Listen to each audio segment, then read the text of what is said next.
Bonjour à tous et à toutes, meilleurs vœux à tous nos auditeurs, auditrices. Vous êtes bien dans IDP et voici le sommaire. Comment percevons-nous les temps passés, présents, à venir ? Que nous dit la pandémie et sa tentative de gestion sur notre rapport au temps et aux autres ? Comment être en prise sur son époque, le temps fluctuant de l'histoire, histoire avec un grand H ? Comment savoir donner le tempo grâce à la musique électro ? Voilà les 3 questions posées dans ce premier épisode de l'année.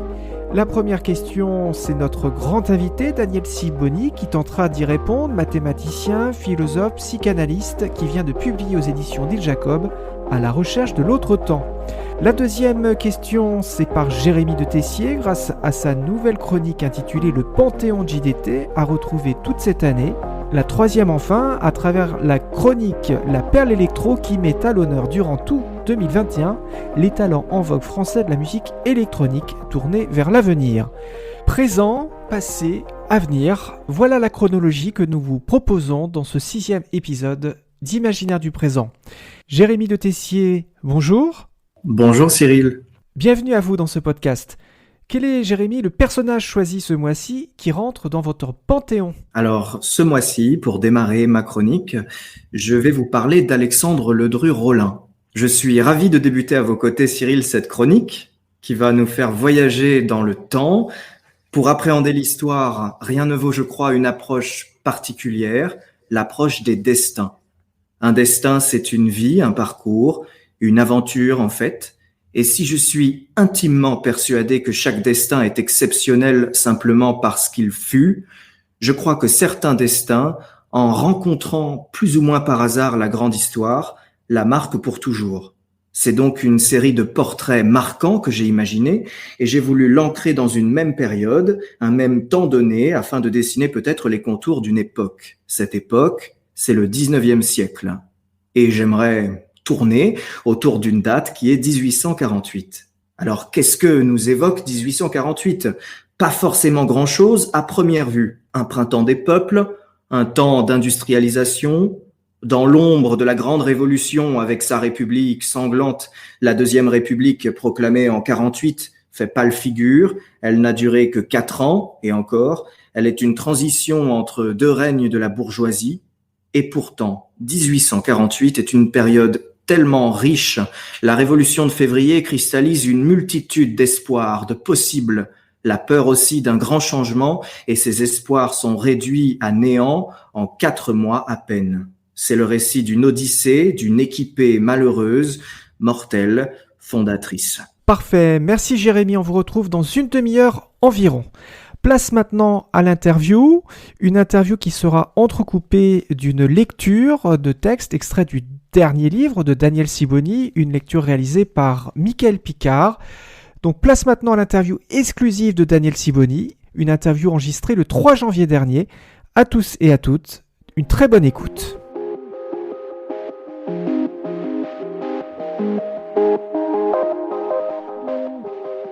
Daniel Sibony, bonjour. Bonjour. Vous êtes né au Maroc à Marrakech, votre langue maternelle est l'arabe, votre langue culturelle l'hébreu biblique. À l'âge de 5 ans, vous commencez à apprendre le français, vous émigrez à Paris à l'âge de 13 ans. Et après des études de mathématiques, vous réussissez en licence, puis un doctorat d'État. Vous êtes assistant en mathématiques à l'Université de Paris à l'âge de 21 ans, ensuite maître de conférence à 25 ans, puis professeur dans cette université jusqu'en 2000. Outre vos cours, vous avez animé toutes sortes de séminaires. Entre-temps, vous avez étudié la philosophie. Vous avez obtenu un doctorat d'État en 1985 avec au jury Emmanuel Lévinas, Michel de Certeau. Et vous devenez psychanalyste à 32 ans après une formation avec Lacan. Votre travail a permis une nouvelle approche de la psychanalyse. Ce travail s'exprime dans le séminaire de psy-éthique par lequel sont passés plusieurs milliers de personnes. Côté publication, on en compte plus d'une 40aine aujourd'hui. Vos livres peuvent se classer en 4 thèmes transversaux: la création en art et littérature, les problèmes d'identité, leurs effets sociaux, le symbolique comme transmission, l'approche ontopsychanalytique qui vous est propre. Daniel Sibony, ma découverte avec vous date du début des années 2000. J'ai une 20aine d'années, je suis alors journaliste apprenti et dans une librairie de La Rochelle, un titre capte mon attention. Événement, psychopathologie du quotidien. Cette trilogie est une révélation pour moi. L'analyse de l'actualité de la dernière décennie du XXe siècle se révélait non plus par un seul regard journalistique, mais par le regard d'un psychanalyste analysant les faits sociaux, comme le racisme, comme des mouvements collectifs réfléchissant des symptômes individuels. Votre dernier livre s'intitule « À la recherche de l'autre temps ». Il est sorti aux éditions Odile Jacob. Ce titre fait écho à celui de Marcel Proust et il profite d'ailleurs de la préface d'Alain Caunes, grand mathématicien et professeur au Collège de France. Que regroupe cette notion si vaste du temps? Quelles problématiques ou paradoxes individuels et collectifs fait-elle apparaître? Ce sera l'un des sujets abordés dans cette émission.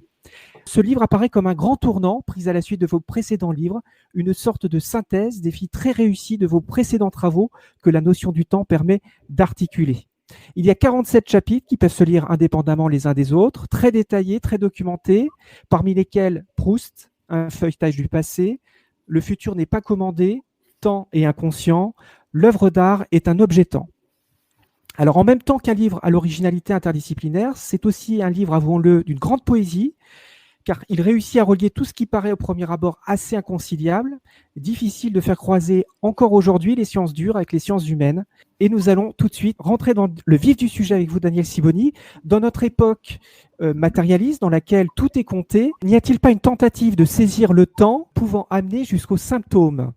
Oui, vous savez, le temps peut être considéré comme une denrée, d'ailleurs équivalente à l'argent.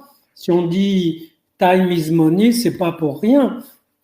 Mais ce n'est pas tout à fait cette approche que j'ai abordée et que j'ai approfondie, mais elle existe et le temps peut être considéré comme un avoir.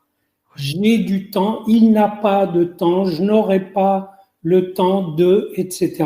Ce qui est une manière un peu hypocrite de s'exprimer, parce que si quelqu'un dit « je n'ai pas du temps, je n'ai pas le temps de vous rencontrer », et il n'a pas envie de vous rencontrer, parce que le temps, ça se trouve, et donc c'est juste une manière édulcorée, une manière de cacher les choses. Moi, j'aborde le temps en rapport plutôt avec l'être. C'est-à-dire avec la manière dont nous rencontrons le temps, dont nous le vivons, dont nous l'inventons quelquefois. Oui. Et dans ce cas, votre question se rattacherait aussi à un symptôme à la fois collectif, qui est de traiter le temps comme une marchandise. Et d'ailleurs, c'est parfois extrêmement impressionnant quand vous êtes sur un plateau télé et que on vous coupe la parole et la pensée en petites rondelles parce qu'il n'y a pas le temps, parce que le temps coûte très cher. Donc il y a cette approche, mais qui existe aussi comme symptôme chez des individus. Il y a des individus que j'analyse dans le livre. Il y a un petit chapitre sur le temps obsessionnel. Je crois que ce chapitre s'appelle « Les gens pressés ». Les gens qui ont tout le temps une échéance, qui vraiment accumulent tout, procrastinent, ça veut dire remettent au lendemain, etc. et qui ont rendez-vous avec ce moment ultime où ce sera trop tard. Donc, il y a toute cette symptomatologie, mais d'un autre côté, ce qui m'a stimulé, à vrai dire, je vais vous l'avouer, ce qui m'a stimulé, c'est l'écart énorme, béant, entre, d'une part, l'idée scientifique, physique, courante, à savoir, le temps est une variable qui se balade, la variable t sur la droite ou sur un cadran, ça revient au même, et notre expérience du temps, qui, pour nous, le temps ne passe pas comme ça, comme un point sur la droite. Là, nous sommes en train d'avoir un entretien, nous sommes dans un présent, ce présent va s'installer quelque temps, il va peut-être se moduler, et ce n'est pas vrai de dire que le présent, dès qu'on le nomme, il est passé. Oui, si c'était un point sur la droite, mais si c'est une présence commune à un certain événement, comme c'est le cas de vous et moi en train de parler, ben ce présent, il passe pas comme un éclair. Oui. Et pareil, le futur, le passé, et comment on communique le passé, le futur, etc. Enfin voilà, Oui. hors de question. Pour l'écrivain et psychanalyste Frédéric Teilhard, dans son livre Je ne sais pas, en 2002, il écrit une pensée qui vous rejoint dans la recherche de l'autre temps. Je le cite: La cure analytique se caractérise par un fort ancrage dans le présent, le seul temps où la réparation soit possible, par une évidente orientation vers le passé, qui est à la fois l'objet d'une entreprise archéologique de fouilles, mais aussi d'un travail de relecture, d'interprétation, et encore de moments où le passé est revécu, et par une tension vers l'avenir et un mieux vivre. Dans peu d'entreprises humaines, dit-il, les temps sont davantage mêlés et les bornes chronologiques plus fréquemment débordées. Le temps de la cure analytique, vous êtes psychanalyste, ça vous parle, je pense, cette citation de Frédéric Teilhard, où la cure analytique est un moment à part dans l'espace-temps? Ah, ça me paraît une pensée tout à fait pertinente. J'y ajouterai des petites nuances.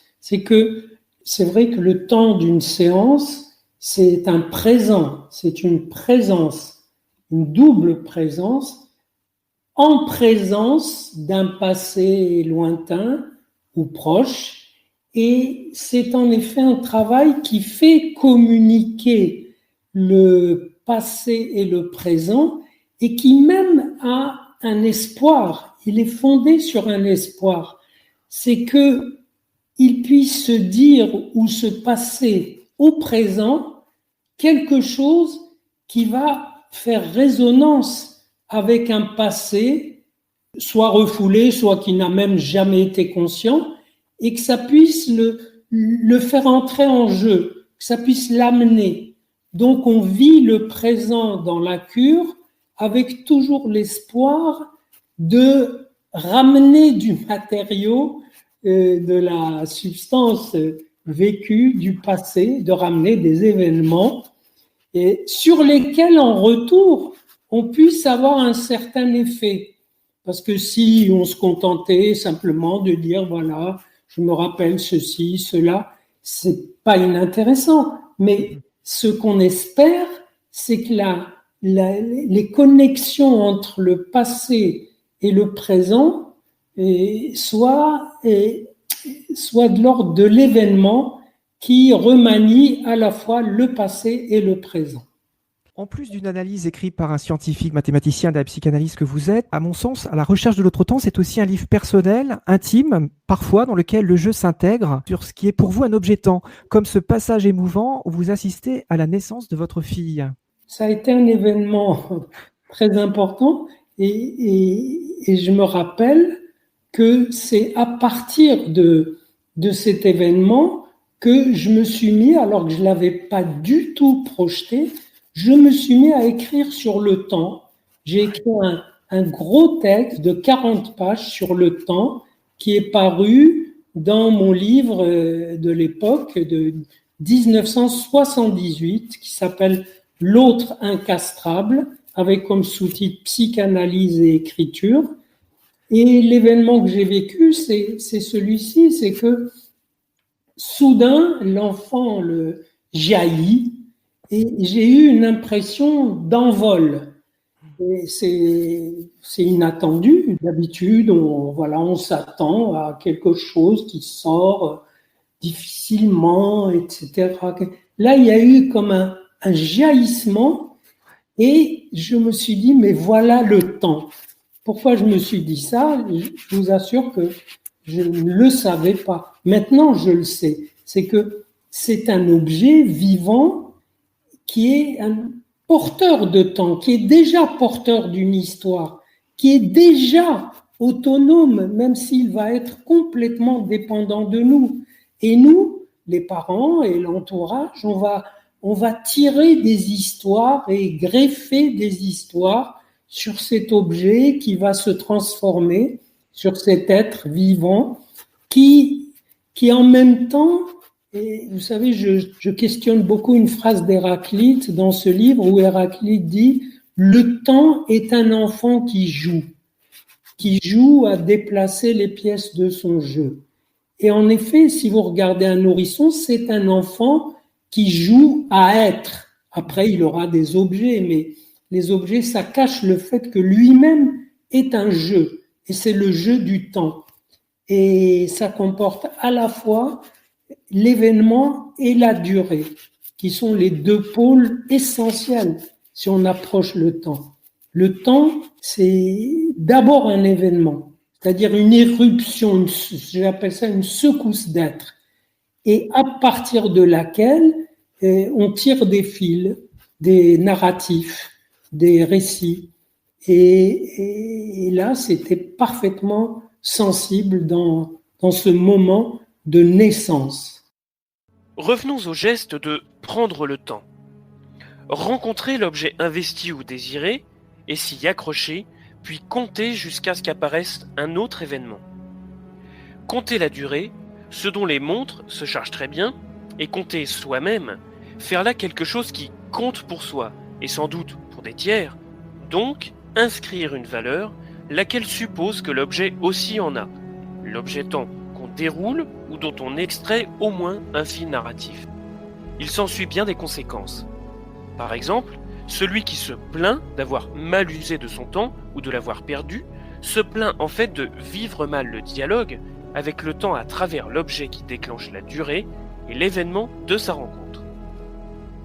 On voit que le temps n'est pas une substance à gérer de façon optimale ou rationnelle. Ceci supposerait qu'il soit antérieur à la rencontre, qu'on en fait à travers un objet événement ou une durée qu'on déroule en attendant l'autre événement. L'idée de maîtriser le temps, propre au gestionnaire, signifie simplement accomplir toutes ces tâches et faire en sorte que ça fonctionne, qu'il n'y ait pas d'événement renversant. L'expression « prendre son temps » a le mérite de rappeler qu'on a chacun un temps propre, une façon singulière de se l'approprier, c'est-à-dire de le dérouler à partir d'un objet temps et de l'événement qui s'y rattache. Avec le « son » de prendre son temps, on s'est déjà reconnu dans l'objet qu'on a accroché, ainsi que dans l'événement de sa rencontre. Pour les artistes, les chercheurs, les écrivains, la question se pose à peine, vu l'évidence de l'objet et de l'événement. On prend donc le temps à travers l'objet événement et la durée qui s'ensuit, pourvu que ça compte. Et parfois, on ne le sait qu'après coup, quand c'est presque achevé. Il arrive même qu'on revienne sur nos comptes, on les refait, on trouve que le temps n'y est pas et qu'on a donc perdu son temps. C'est comme de perdre au jeu. Et la vie a quelque chose d'un jeu. C'est le jeu de l'être ou de l'infini des possibles. On peut nuancer le mot de Pascal selon lequel l'homme, ne pouvant pas rester tranquille dans sa chambre, ce qui fait son grand malheur, il lui faut des distractions. C'est ce lien de conséquence qui est boiteux. Certes, l'homme ne peut pas rester seul, donc il a besoin de faire des choses qui comptent pour lui et pour d'autres, car lui seul, à ses yeux, ne peut pas vraiment compter.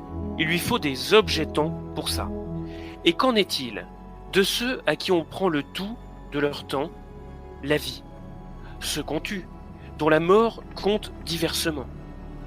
Par exemple, ceux qu'on a gazés par millions sous le nazisme ont perdu le tout de leur temps, leur vie. Mais cette perte a compté.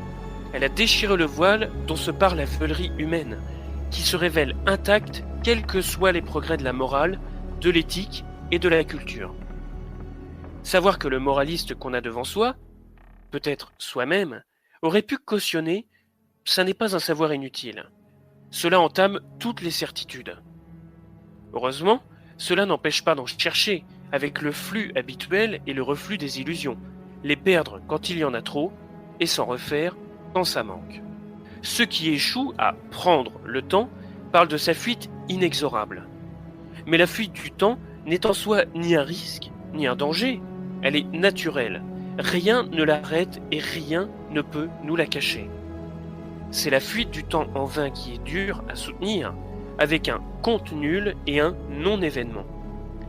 Ce qui angoisse, ce n'est pas le temps, c'est dans le rapport au temps, l'absence de repères fiables qui dirait si on compte, si on est à la hauteur de soi-même. Or, il importe que ce repère soit manquant, sinon on serait tous alignés sous son égide. Le pire est d'entrer dans le compte des autres sans que notre désir y soit présent, et de consommer des temps qui ne sont pas les nôtres. Alors, notre temps n'est plus prenable. Il est coupé à la racine et nos objets-temps n'arrivent plus à émerger. Nous sommes en compagnie de Daniel Sibony pour la sortie de son livre aux éditions d'Il Jacob à la recherche de l'autre temps, avec une préface d'Alain Caunes. Dans votre ouvrage, il y a ce passage que j'ai beaucoup aimé sur le culte des images numériques. C'est vrai qu'on vit une époque où on passe son temps à voir et faire voir. Vous vous exprimez ainsi: notre société saoulée d'images et qui, de ce fait, a l'imaginaire assez pauvre, ne sait pas saisir l'instant, mais elle espère le réapprendre via les images en temps réel portées par un sursaut de mémoire pendant les lambattements des mémoires asphyxiées. La photo moderne qui foisonne avec les portables est à la fois un grain de temps et un bloc de langage numérique. Est-ce que vous pouvez nous en dire plus sur ce rapport aux images et au temps dans l'époque que nous vivons aujourd'hui? Il y a tellement, la proximité à l'image est tellement foisonnante que ça ouvre des horizons qui n'existaient pas auparavant.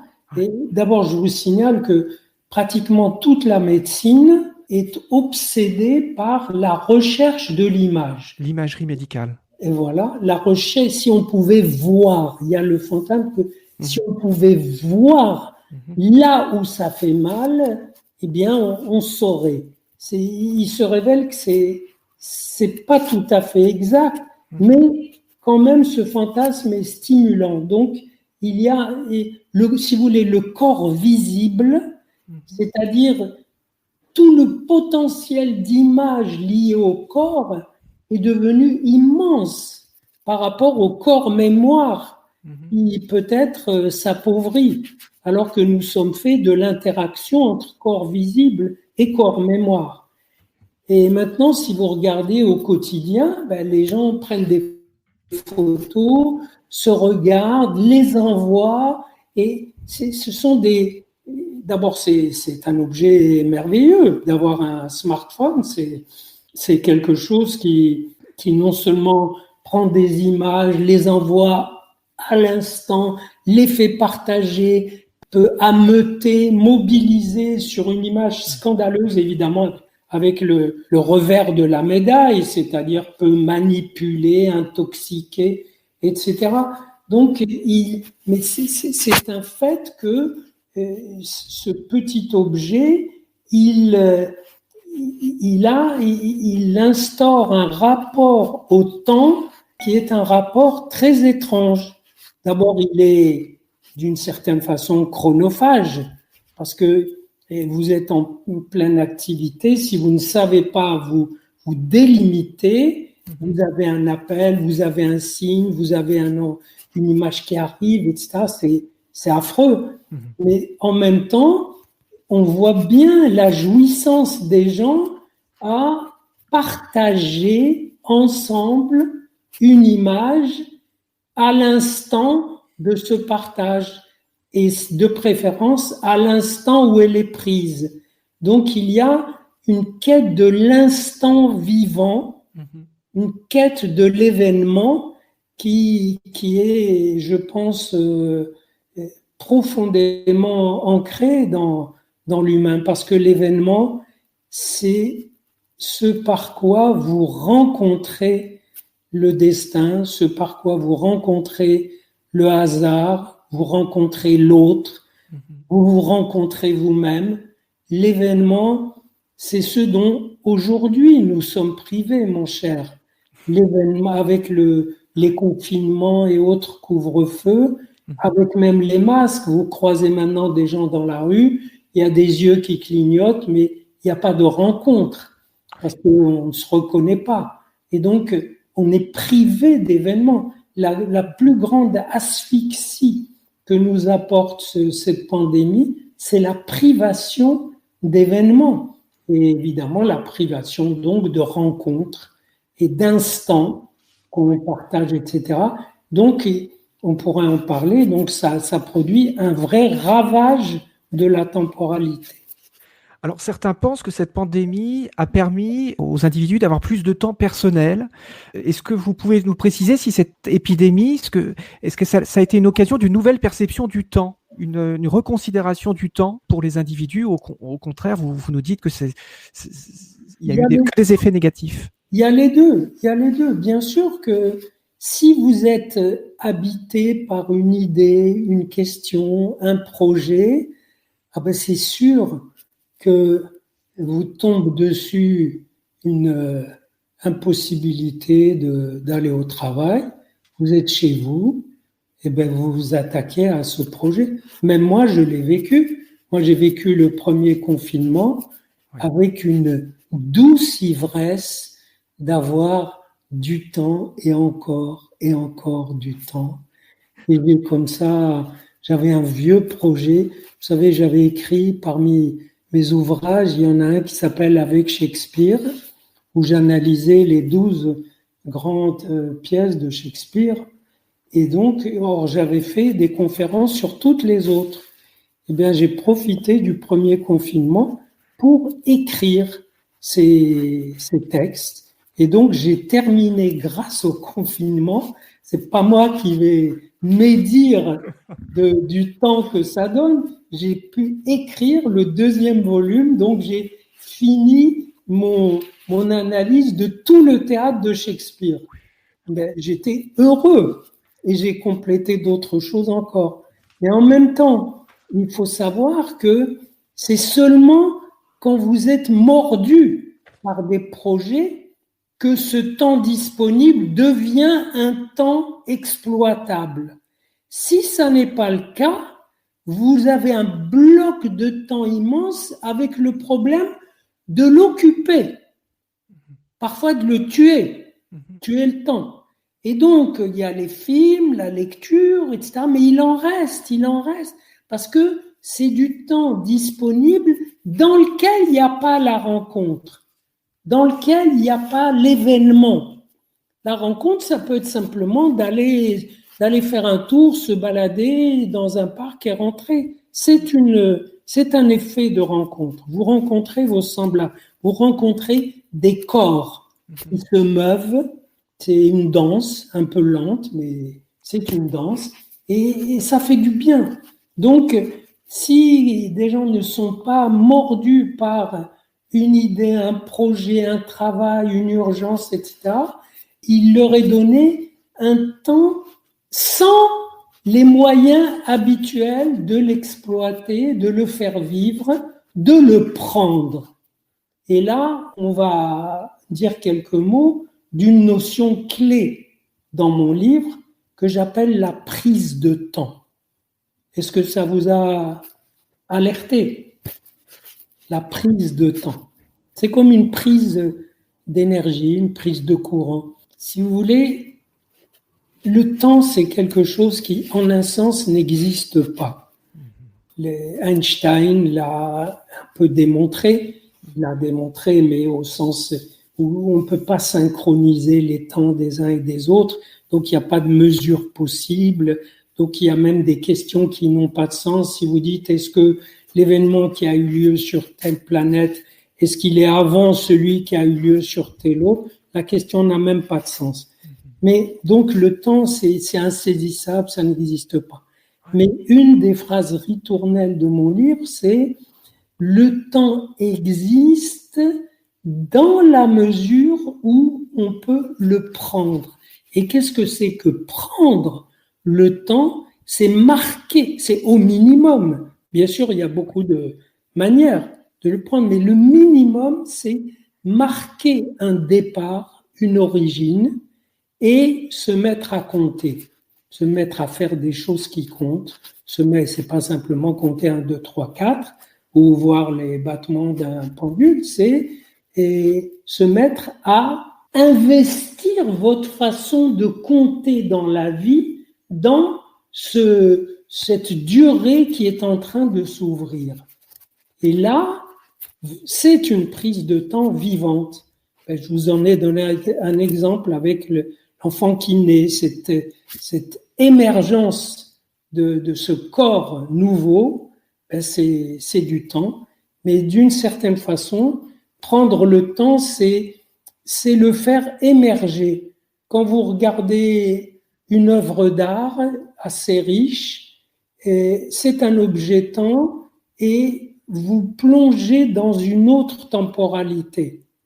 C'est d'ailleurs visible d'une façon presque évidente. Si vous allez voir un film, il va durer 1h30, mais vous allez plonger dans à travers ce film, dans une temporalité qui elle-même peut en comporter d'autres, emboîter, et ainsi de suite, avec des événements, des durées, etc. Et vous les vivez comme tels. Et donc, c'est un peu l'autre temps. Le film vous donne l'autre temps au niveau minimal, au niveau le plus sobre. Et d'autres choses vous donnent carrément un afflux de temporalité qui peut prendre des dimensions fantastiques. Et pour citer Proust, puisqu'on l'a évoqué, Proust, il nous feinte un peu parce qu'il nous dit, qu'il va aller à la recherche du temps perdu. Et ça finit par le temps retrouvé. Et on se dit, où il est ce temps retrouvé? Enfin, on s'aperçoit, j'espère, le lecteur s'aperçoit que le temps est perdu, il en fait un feuilletage, mais presque au sens mathématique, au sens où on épuise un bloc d'espace avec des feuillets. Et lui, ça fait 2000 feuilles, 4000 feuilles, enfin, si on compte les revers. Donc, ça fait que c'est 4000 pages. C'est cet objet qui est le temps perdu de Proust. Et c'est cet objet qui est le temps retrouvé. Donc, la retrouvaille du temps, c'est le parcours qu'a fait son écriture pour arriver à quoi? D'ailleurs, à quelque chose de très ironique, parce qu'à la fin du bouquin, il dit, bon, maintenant, c'est le moment pour moi d'écrire le livre. Il dit ça au moment où il le termine. Ça veut dire, il a rappelé toutes ces choses dans le moindre détail, mais j'ai dit on est feinté parce qu'en fait, il les a pas rappelées, il les a pas seulement appelées, il les a happées, il les a captées et il les a écrites, et voilà le temps perdu et retrouvé. Daniel Sibony, vous écrivez « Le passage du temps n'est au fond que l'effet d'un récit. Même un paysage se raconte. Récit, écriture et lecture possible restructurent le temps ou le révèlent après coup structuré. La dynamique de l'écriture et de la lecture implique durée et interprétation. Elle produit un feuilletage infini d'histoires, vous venez de nous le rappeler, qui s'interprètent avec des résonances entre les temps humains et ceux de la nature. Il faut bien que les deux s'articulent, puisque l'humain fait partie de la nature. Cela implique au moins un lien entre le temps qu'il vit et celui que vivent les planètes. » C'est un ouvrage qui fait appel à plusieurs disciplines et ce qui marque un tournant dans toute votre bibliographie. Combien de temps vous avez mis à écrire À la recherche de l'autre temps? Vous savez, moi, j'écris de façon un peu bizarre. Je m'installe pas pour écrire le bouquin À la recherche de l'autre temps. J'avais, depuis ce texte de 78, donc 80, ça fait 42 ans. Vous vous rendez compte? J'ai écrit un texte sur le temps il y a 42 ans. Puis, voilà, il a attendu. Puis, il y a eu plein de rencontres, de discussions. Par exemple, j'ai retrouvé Alain Cohn et lui travaillé sur des situations quantiques pour lesquelles il a fabriqué la mathématique qui convient, ce qu'on appelle l'algèbre non commutative. Et il s'est trouvé que en parlant de ces situations, on s'est rencontré sur le fait que il y a des situations d'où on peut extraire du temps.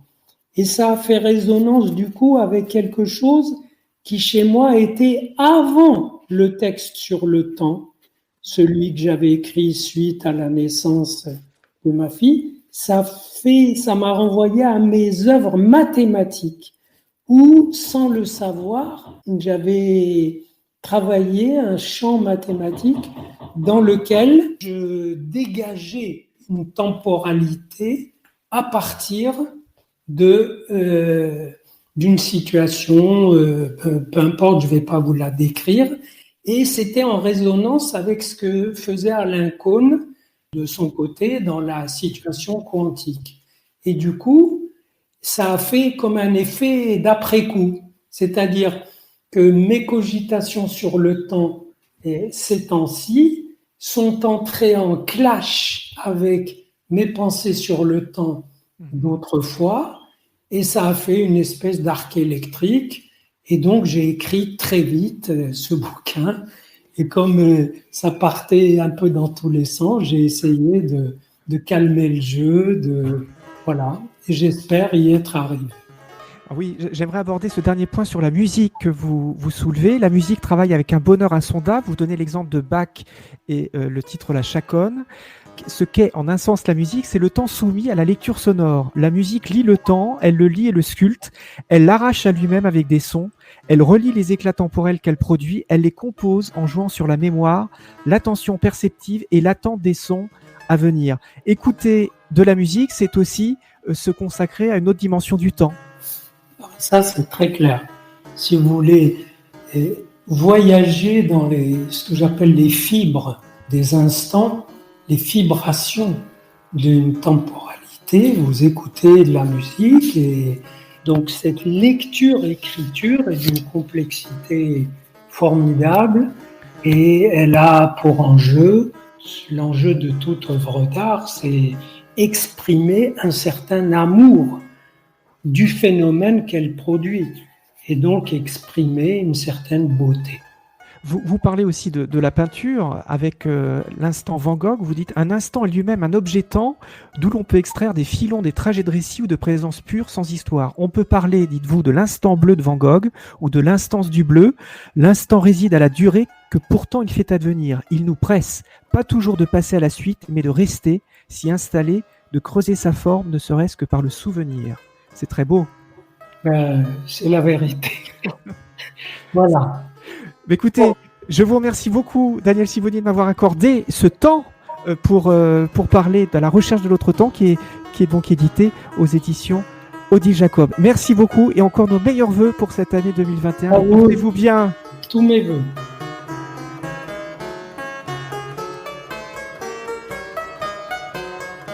Vous êtes toujours à l'écoute du podcast Imaginaire du présent. À suivre tout à l'heure la perle électro du mois, mais avant cela, la chronique Le Panthéon de JDT, dont voici le générique.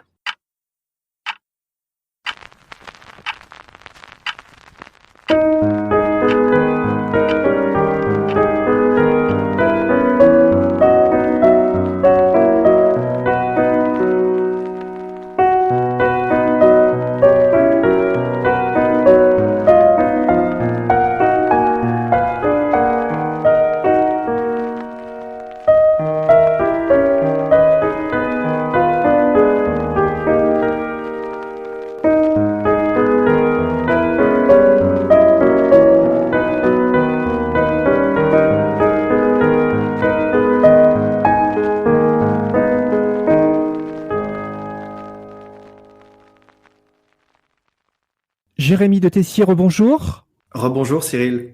Le premier destin que vous allez nous conter, c'est donc celui de Ledru-Rollin. Il est né le 2 février 1807 à Paris. Oui, c'était un lundi. Quand vous m'annoncez ce nom de Ledru-Rollin, Jérémy, j'ai forcément plusieurs références. Rue, avenue, métro, mais c'est comme un nom inconnu parmi tant d'autres noms inconnus inscrits sur des plaques. Et derrière, il y a un homme, Jérémy. Un homme fascinant, d'une grande intelligence et qui a voué sa vie à la politique. Il s'appelle Alexandre-Auguste Ledru à la naissance. Rollin est le nom d'une bisaïeule maternelle et il prend ce nom de Ledru-Rollin aux alentours de 1830 pour se distinguer d'un autre avocat parisien, Charles Ledru. Car oui, notre Alexandre, fils et neveu de médecins, petit-fils d'un magicien connu, notre Alexandre qui est né dans une famille bourgeoise dans une belle maison de plaisance, notre Alexandre, élève brillant, devient avocat en 1830. Et il ne sera pas un avocat comme les autres. Il est décidé à se battre pour ce en quoi il croit, c'est-à-dire à défendre les opprimés républicains du régime monarchiste. On pourra en reparler, mais en 1830, il faut savoir qu'une émotion populaire a conduit à la chute de Charles X et à l'avènement de Louis-Philippe Ier comme symbole d'une nouvelle ère. Or, cette nouvelle ère se révèle l'ère de la bourgeoisie. Et il faut très peu de temps pour que les courants républicains réalisent, comme ils diront, que la révolution de 1830 leur a été volée, confisquée. Ledru-Rollin est proche de ces courants et très tôt, il proteste. Il proteste en 1832 à la suite d'une insurrection républicaine réprimée avec un mémoire déjà remarqué. Il proteste en 1834 avec un autre mémoire après le massacre de la rue Transnonain.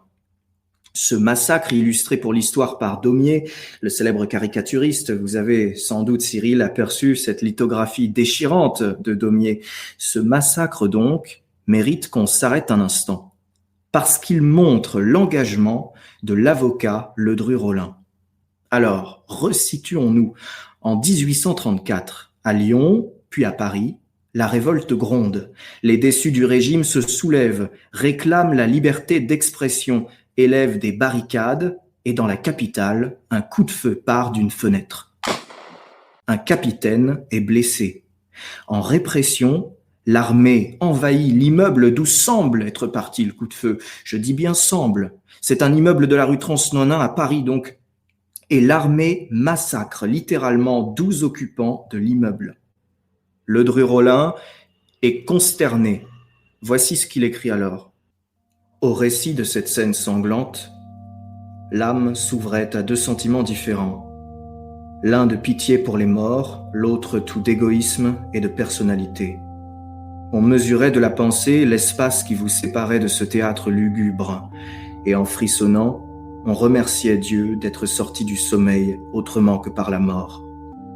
Et quand d'enthousiasme le pouvoir obtenait de la Chambre une ovation, quand il avait l'audace de demander un supplément d'armée, il jetait le masque pour se transformer en gouvernement militaire. Ah, viendra le jour où l'histoire, dont le propre est de résumer par une seule image toute une grande catastrophe, dira « Le 15 avril 1834, les acclamations de la cour avaient pour écho les pleurs, les imprécations de la rue Transnonain et le bruit des marteaux clouant 12 cercueils. Que le pouvoir ne s'y méprenne pas, oublieux des affaires du jour et de la veille, ce n'est qu'à mesure qu'il s'éloigne des grands événements que le peuple les comprend et les retient davantage. Il faut le temps que la réaction s'opère, mais c'est alors que, mieux éclairé, il se lève et que dans sa colère, il arrache au roi de ces cris de remords que poussait Théodose après le massacre de Thessalonique. Plût à Dieu, disait-il, que je puisse aujourd'hui ressusciter les morts qui m'accusent. Alexandre Ledru-Rollin travaille avec acharnement à fixer la loi. Il prend la direction en 1837 du Journal du Palais, qui est un recueil de jurisprudence très important, et dont il donne une 3e édition en 27 volumes qui fera date. Il continue son œuvre de défense, il défend de nombreux républicains, toujours, obtient des acquittements de journaux républicains, commence à s'engager en politique en 1839, comme candidat à la députation, est élu finalement député de la Sarthe en 1841, et il est lui-même inquiété. Il est envoyé devant la Cour de cassation et la Cour d'assises en 41, condamné pour un discours publié, puis acquitté en appel. Par sa virulence, il se fait un nom, devient en quelques années l'un des grands meneurs radicaux, entend, je cite, porter constamment à la tribune du Palais Bourbon le tableau des misères du peuple et réclamer pour lui la participation aux affaires de l'État. Il épouse une belle et riche héritière franco-anglaise, Harriet Sharp, en 1843, et il peut fonder son propre journal, La Réforme, qui devient pour la décennie l'organe des courants républicains avec le National, et pour lequel vont écrire de grands noms de la gauche, Louis Blanc, Ferdinand Flocon, Marc Cossidière, George Sand, Bakounine, Proudhon, Marx. Figurez-vous Alexandre Ledru-Rollin. Figurez-vous un homme large, grand, au visage rond, un front bombé, dégagé de cheveux noirs libres, une lèvre charnue, de petits yeux perçants, critiques, vite accusateurs, une barbe lisse, pas encore l'épaisse moustache de plus tard. Un peu en fait un profil bourbonien, nous dit le chroniqueur Hippolyte Castille, qui a laissé un portrait politique par ailleurs à charge, mais qui insiste sur son talent d'orateur. Je m'aperçus alors qu'à chaque geste dont il accentuait sa parole, sa forte charpente ébranlée par le mouvement du bras communiquait à sa joue trop opulente et tout empourprée d'un sang généreux un trémolo. Le Panthéon de JDT, une chronique présentée par Jérémy de Tessier. C'est en 1848 que la carrière politique de Ledru-Rollin explose. On le pensait condamné à l'opposition pour le restant de ses jours, et même on a dit qu'il s'y plaisait. Mais Ledru-Rollin entre au gouvernement provisoire qui se met en place dans le chaos de la Révolution de février. Révolution aussi attendue qu'inattendue, comme toute révolution peut-être, une révolution née d'un banquet. Le roi des Français est tombé, son trône est brûlé devant la colonne de Juillet à la Bastille où l'on proclame pour la 2e fois de notre histoire la République, régime de la France. Ledru-Rollin incarne absolument les espoirs du petit peuple qu'on opprime. Ses discours sont acclamés et publiés partout. Il est le ministre de l'Intérieur du provisoire, le radical, le républicain, l'homme qui fait trembler de peur les possédants à la gauche de Lamartine, à la droite de Louis Blanc. Ce gouvernement mène un programme sans précédent. En quelques mois à peine, c'est une efficacité qu'on n'a peut-être jamais retrouvée depuis. Un enchaînement de grandes mesures, suffrage universel masculin, le grand combat de Ledru-Rollin, ateliers nationaux, abolition de l'esclavage aux colonies. Et il est aussi un homme de culture. Il organise une exposition annuelle de peinture, sculpture, architecture qui demeurera. Néanmoins, l'exercice du pouvoir se révèle difficile, hautement difficile. Il est tiraillé entre les modérés et l'extrême gauche républicaine, déjà déçue, déjà fataliste après quelques semaines, qui continue de se révolter comme si le joug pesait encore. Et Ledru-Rollin ne peut pas soutenir de telles révoltes, et il se fourvoie. La situation ne s'éclaircit pas parce que les chefs d'entreprise ne soutiennent pas les mesures du gouvernement, et l'économie se trouve presque paralysée. 5e homme de la commission exécutive, il est finalement balayé du pouvoir, comme tant d'autres, par les journées de juin, massacre inédit de la population pauvre parisienne, 5000 morts. Il se présente à l'élection présidentielle de décembre 48, mais le feu s'est éteint, la gauche est désunie, Bonaparte est élu. L'année d'après son chant du cygne, la manifestation du 13 juin 1849 qu'il tente de mener comme un coup de force ou une démonstration, se défendra-t-il, contre le gouvernement parce que ce gouvernement, soi-disant républicain, déjà aux mains du prince-président Louis-Napoléon, a envoyé l'armée anéantir une république sœur, la République romaine.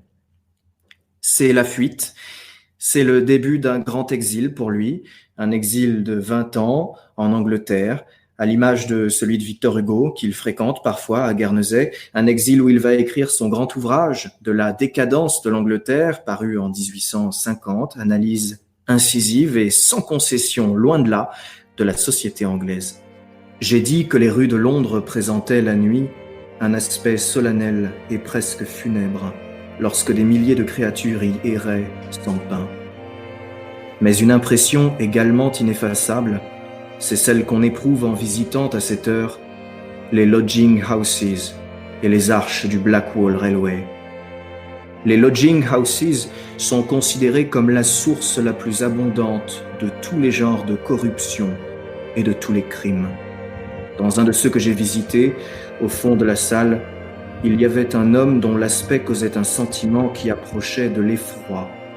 Ses yeux étaient profondément enfoncés dans leurs orbites, ses joues creuses, ses narines serrées, crispées par le besoin.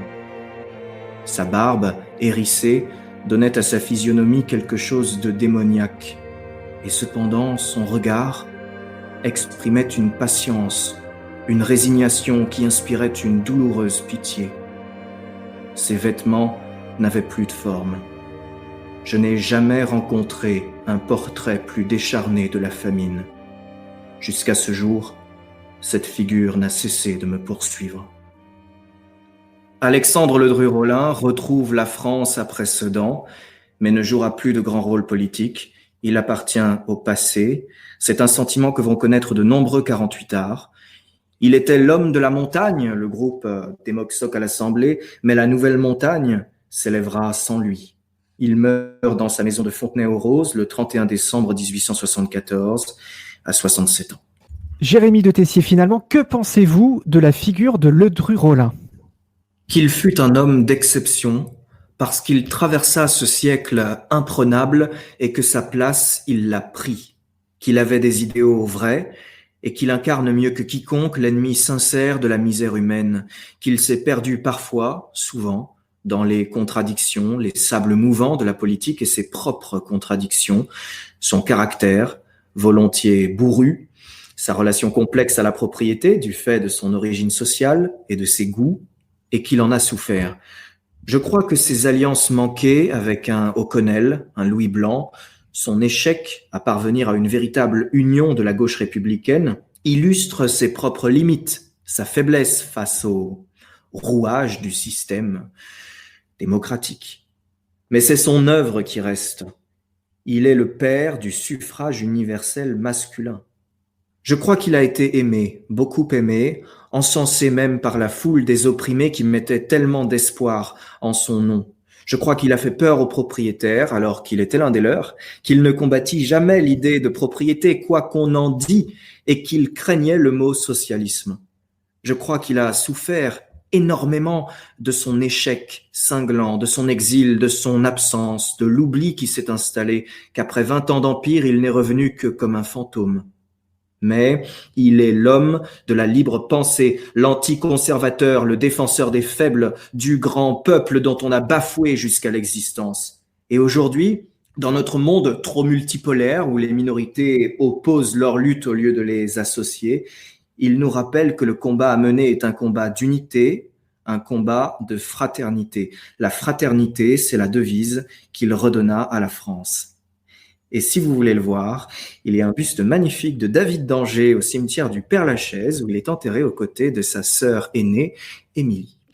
Imaginons un instant notre Ledru-Rollin vivant à l'époque actuelle, très troublé. À votre avis, Jérémie, dans quel état d'esprit aurait-il vécu la fermeture des théâtres, des cinémas, des musées, selon vous ? Écoutez, on peut imaginer. Ledru-Rollin a connu aussi ces temps troublés de pandémie. Le choléra, c'est 100 000 morts en France. En 1832, en 1849, en 1854, plusieurs vagues successives qui frappent la France. Moi, je l'imagine bien dans l'hémicycle, avoir une de ces colères de tribune, colère terrible, arguant que la crise que l'on crée touche d'abord les plus précaires et, en homme de culture qu'il est, défendant la réouverture des musées, des cinémas, des théâtres et le maintien du culte, bien sûr. Je crois que la peur inconditionnelle du risque qui caractérise nos mentalités d'aujourd'hui et plus simplement notre rapport à la mort aurait décontenancé l'homme du 19e siècle qu'il était. Merci Jérémie. Ce que vous venez d'exprimer, Jérémie, rentre en résonance avec l'article de Bertrand Rivière qui a écrit dans Témoignages chrétiens du 14 janvier dernier un article qui s'intitule « Pour s'aimer, il faut se parler ». Je ne résiste pas à la tentation de vous citer ce que dit Bertrand Rivière. Je le cite. « La vie humaine ne peut exister sans dialogue, sans les langues vivantes qui permettent de se comprendre, de dépasser les divisions, de raisonner et de se construire. Or, le langage, pour être vivant, a besoin d'acteurs pour être dit, de musiciens pour être chanté, de peintres et de sculpteurs pour être représentés, des cinéastes pour être filmés, des danseurs pour être incarnés. On l'aura compris, pas de vie sans spectacle vivant. Certes, des circonstances exceptionnelles et très brèves peuvent justifier la suspension de la vie culturelle partagée dans les cinémas, les salles de concert, les théâtres, les musées, mais en aucun cas aussi longtemps que nous la subissons actuellement. Il poursuit. À quoi bon argumenter quand tant de gens acceptent que le spectacle vivant, les musées, les cinémas soient non essentiels, alors qu'ils incarnent précisément l'essence de l'humanité, cet essentiel qui lui permet de se parler et donc de s'aimer. Sans culture vivante, sans lieu de partage des arts et des lettres, sans concert, sans musée, sans théâtre, l'être humain perd ce qu'il a humanisé, ce qu'il a toujours sauvé de ses réflexes reptiliens sécuritaires délétères. Ça vous parle, Jérémie ? Ah oui, c'est extrêmement juste. On vous retrouve, Jérémie, merci, le mois prochain pour une nouvelle chronique. Merci beaucoup de votre participation, Jérémie de Tessier. Les auditeurs peuvent d'ailleurs vous retrouver sur un portrait spécial qui vous est consacré en ligne sur le site imaginaire du présent, podcast.fr. Au revoir, Jérémie. Au revoir, merci beaucoup Cyril, à bientôt. À bientôt. Allez, tournons-nous vers un avenir plus radieux avec la chronique La Perle Électro. C'est sur cette dernière que nous allons nous quitter. Le monde anglo-saxon n'a pas le monopole de l'électro, vous le savez déjà. Mehdi Benjeloun commence à se faire connaître sous le nom Petit Biscuit en postant sur Internet des titres qu'il compose et enregistre en solo. Ce passionné, âgé de 21 ans de Nils Fraams, excelle dans le traitement si particulier des voix simplées de ses amis, modulées et découpées. Ses voix retravaillées donnent à ses titres une sensibilité qualifiée de sans frontières, on pourrait même qualifier mondialisante.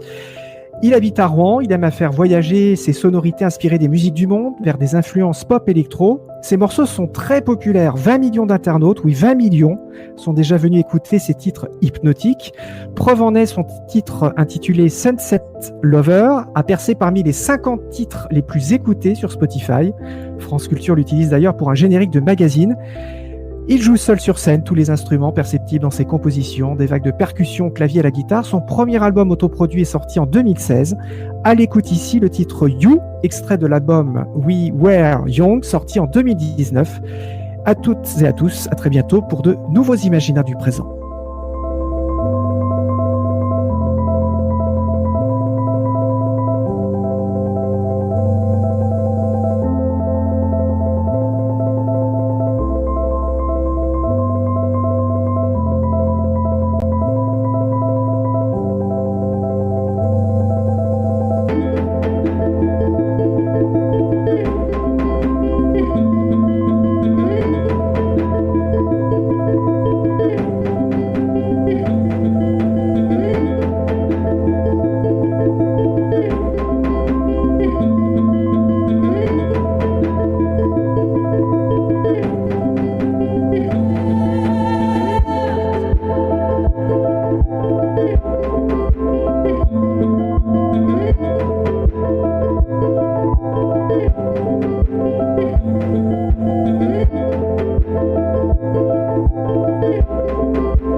troubling aspects of this report with respect to alcohol use and the anecdotal references of resistance by agency leadership to accepting advice or criticism about the fitness and readiness of individuals for spaceflight.